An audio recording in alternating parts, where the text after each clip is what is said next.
Hi, today I'm going to do like a maintenance, simple maintenance only. Cleaning the throttle body, filling up some the AMT fluid, and also some fluids. Just rainy day routine, cleaning routine here. So let's get it on.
Okay, so that's all.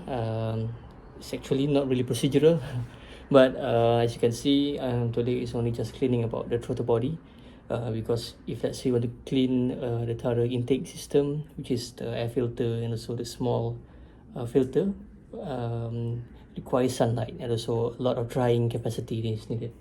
So due to the humid of the weather, just focusing on the throttle body itself for now.